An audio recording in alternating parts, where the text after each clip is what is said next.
God's messenger, Jonah and the big fish. From Jonah chapters 1 to 4 and Hebrews chapter 1. God had a job for Jonah, but Jonah didn't want it. Go to Nineveh, God said, and tell your worst enemies that I love them. No, said Jonah. Those are bad people doing bad things. Exactly, said God.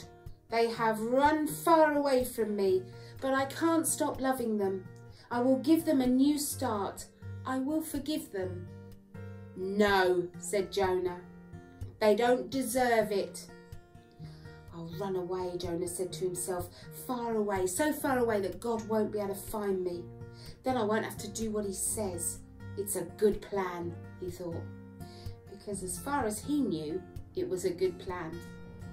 But of course it wasn't a good plan at all, was it? It was a silly plan, because you can run away from God, but he'll always come and find you.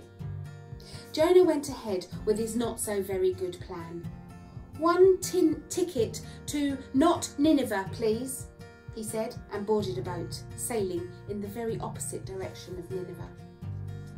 Well, it wasn't long before a fierce wind blew and the boat started to lurch and pull and pitch and roll, and everybody started to turn green.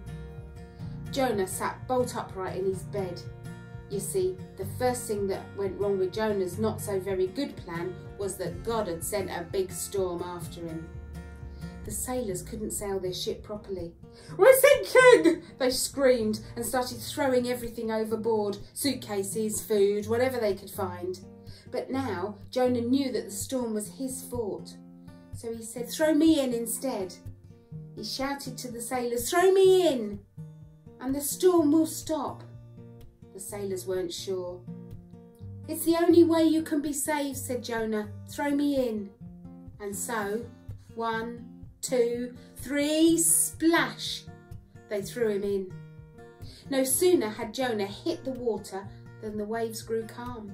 The wind died down and the storm stopped. Just then, when Jonah thought it was all over, when he was sure he was going to drown, God sent a big fish to rescue him. The fish swallowed Jonah whole with one big gulp. Jonah thought he must have died because it was so dark in there, it was like a tomb. But then he smelt the rotting food and felt the slimy seaweed and knew he wasn't dead. He was in the belly of the fish. Sitting there in the darkness for 3 whole days, Jonah had plenty of time to think. Pretty soon he realised his plan was, well, a very silly plan indeed. He was sorry for running away. He prayed to God from inside the great big fish and he asked God to forgive him. After 3 days, the fish spat Jonah safely out onto a sandy beach. Just then Jonah heard someone calling his name. "Jonah, Jonah, go to Nineveh, Jonah." It was God. Yes, God, I'll go." And he went straight to Nineveh and he told everyone about God's wonderful message. "Even though you've run far away from God, he can't stop loving you," Jonah said. "Run to him so he can forgive you." The people of Nineveh listened to Jonah and they started loving God. They learnt to do what God said and to stop running away from him, just like Jonah.